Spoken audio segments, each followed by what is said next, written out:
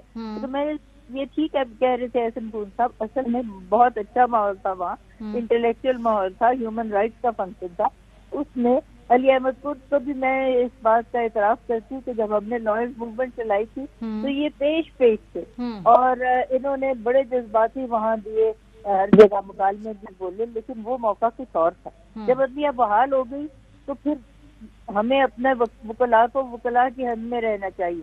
اور جو اعتماد عدلیہ پہ ہے وہ اس لیے ہے کہ عدلیہ داد رسی کرتی ہے شہریوں کی, آپس کے تنازع کی بھی, اور اگر ان کے ساتھ مقننہ نے کوئی قانون غلط بنایا ہو یا انتظامیہ غلط طور پہ اس کا عمل کرے تو ان سب چیزوں پہ لحاظ کرتی ہے عدلیہ. جو ہے وہ داد رسی کرتی ہے, وہ لوگوں کو انصاف دلاتی ہے. تو ایک ایسا ادارہ جس کے اوپر ہر ایک کا اعتماد ہو, ہمیں وکلاء کو تو قطعاً ایسے پبلک موقع پہ انتشار پھیلانے نہیں چاہیے, کیونکہ عدلیہ اور بار ہم دو پہیے کہتے ہیں ایک گاڑی کے ہیں.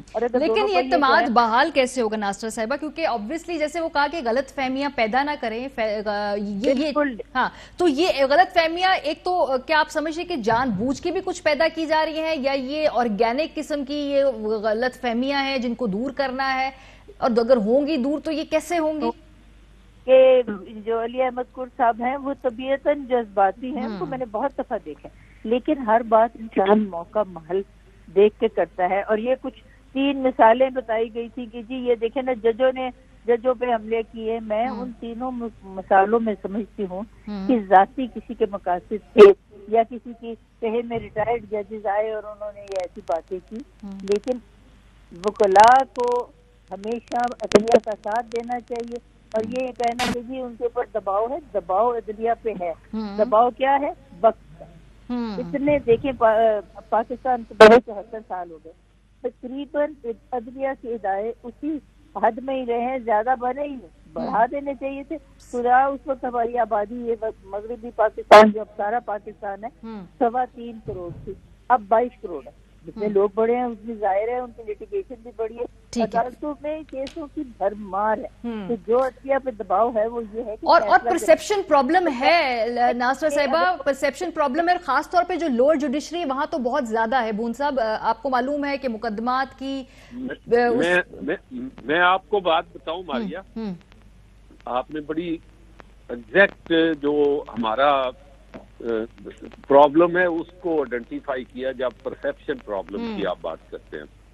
دیکھیں میری تقریر میں یہ تھا کہ ہمارے پاس بولڈ ججز بھی ہیں, قابل بھی ہیں, سارے ہیں, لیکن we are unable to dispel that impression کہ ہم پریشر سے آزاد ہیں. میری بات آپ سمجھ رہے ہیں, لیکن بات یہ ہے کہ ہم اپنی عدلیہ کے حوالے سے کنسٹرکٹیو کرٹیسزم کسی ججمنٹ کے حوالے سے کر سکتے ہیں. جیسے میڈم ناصرہ اقبال صاحبہ نے فرمایا, بات یہ ہے کہ آپ اپنے ایسے اس آرگن کو کسی ایک جج کے لیے, میں ہمیشہ کہتا ہوں کسی ایک بندے کے لیے ہم باقی ادارے کے ججز کو خدا نخواستہ اور گالیاں دے, اور اس طرح میں سمجھتا ہوں اسٹیٹ آف پاکستان ہمارا اپنا ملک ہے, ہم اس سے پیار کرتے ہیں, ہم اپنے اداروں سے پیار کرتے ہیں, لیکن جو انڈیویجول کسی بھی حوالے سے وہ کسی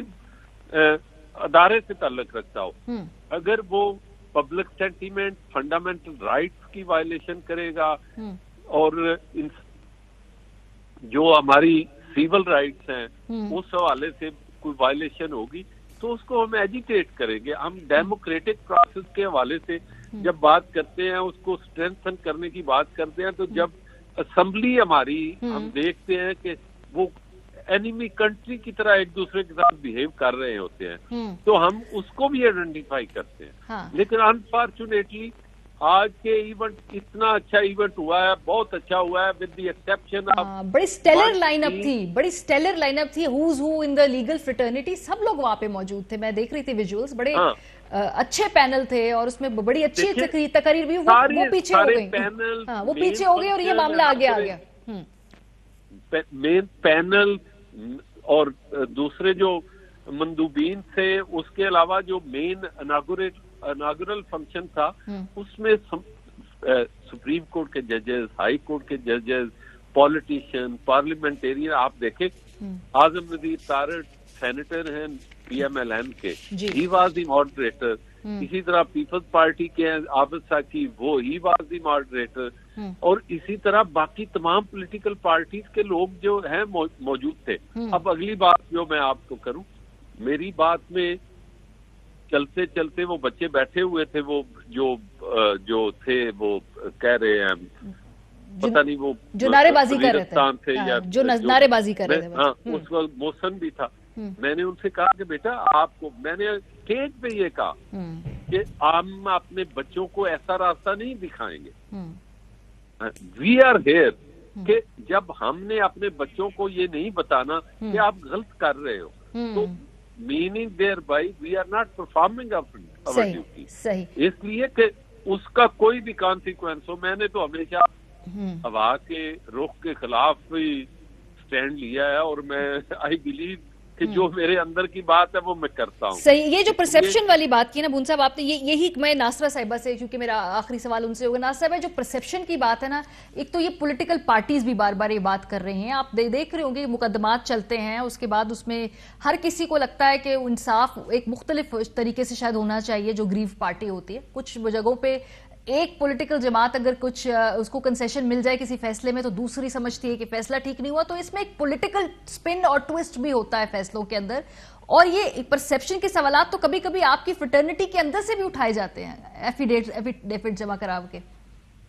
اصل میں بات یہ ہے, دیکھیے ہر مقدمے میں ایک فریق نے جیتنا ہے, ایک نے ہارنا ہے, اور جو ہارے گا نا اس نے ضرور کوشش کرنی ہے کہ کسی کے اوپر یہ ذمہ ڈال دے. اور سب سے آسان یہ ہے کہ بری ذمہ کسی کو اور کو ٹھہرانے کے بجائے بری ذمہ باقی ہو جائیں گے اور عدلیہ کو بیچ میں گھسیٹ لیں. حالانکہ یہ بالکل قطعاً ہونا نہیں چاہیے. اور یہ آج کا مجمع تھا, بہت مہذب لوگ تھے سارے, اور مجھے تو اس بات پہ فخر ہے کہ وہاں پہ جو وکیل وکلاء اور نوجوان خواتین وکلاء تھی, 80% مجمع میں میرے شاگرد تھے. 30 سال میں نے قانون پڑھایا ہے. یہاں جب سپریم کورٹ کے جج بنے ہوئے یہ اپنا منصور علی شاہ اور اس کے ساتھ وہ جو ہے منیب, یہ میرے شاگرد رہ چکے. اور میں سمجھتی ہوں کہ پہلی بات میں ان کو سکھاتی ہوں کہ 2 لوگوں کی عزت کرنی. ایک جو آپ کے سامنے جج یا منصف بیٹھا ہے, اور دوسرا اپنا استاد. استاد کی عزت جس نے نہ کی اور منصف کی نہ کی, اس نے ہمیشہ منہ کی کھائی. کیونکہ یہ جو انداز ہے نا, بالکل ابھی صحیح کہا حسن بون صاحب نے, یہ موچی گیٹ تھوڑی تھا. موچی گیٹ میں, اور دیکھیں جب داد رسی کے لیے اگر سب سے چھوٹی عدالت آپ کے خلاف فیصلہ کرتی ہے, آپ ڈسٹرکٹ جج کے پاس جائے, اسے نہیں فیصلہ ہوتا, آپ کی مرضی کا آپ ہائی کورٹ پہ جا سکتے ہیں, آپ سپریم کورٹ پہ. 4 منازل اگر آپ طے کریں گے تو یقیناً شفافیت کے ساتھ آپ کو شفافیت ہونی چاہیے تمام معاملے کے اندر. اور جو پرسیپشن ہے بہرحال پرسیپشن میں لوگ جو ہیں وہ ڈنڈی مار, جی بہرحال, لیکن پرسیپشن جو ہے شفافیت, پرسیپشن آف شفافیت, یہ چیزیں امپورٹنٹ ہیں. بہرحال اس بڑی اہم تقریر تھی آج چیف جسٹس آف پاکستان کی. بریک پہ جائیں گے, واپس آئیں گے تو خواجہ سراؤں کو سیاست کرنے کا, اس میں آنے کا اتنا ہی حق ہے جتنا پاکستان کے کسی اور شہری کو. اس پہ بات کریں گے بریک کے بعد. ہمارے ساتھ رہیے. Welcome back. خواجہ سرا ہمارے ملک کے ایک فعال شہری کے طور پہ زندگی گزارنا چاہتے ہیں. وہ چاہتے ہیں کہ ان کے لیے تمام ہر طرح کی سہولیات ہوں, اپرچونٹیز ہوں. سیاست میں بھی وہ حصہ لینا چاہتے ہیں. وہ چاہتے ہیں کہ ہم ایوانوں میں جائیں اور وہاں پہ جا کے اپنی ریپرزنٹیشن خود کریں. اچھا قدم اٹھایا پاکستان پیپلز پارٹی کو, یہاں پہ کریڈٹ جاتا ہے. 17 نومبر 2021 کو 25 خواجہ سراؤں کو انہوں نے باقاعدہ طور پر پیپلز پارٹی میں شامل بھی کیا ہے. اور یہ پریس کانفرنس آپ دیکھ سکتے ہیں. پروگریسو اچھا قدم ہے. ریپرزنٹیشن اٹ میٹرز, بہت ضروری ہے. لیکن اس موقع پہ جو جذبات تھے ان لوگوں کے,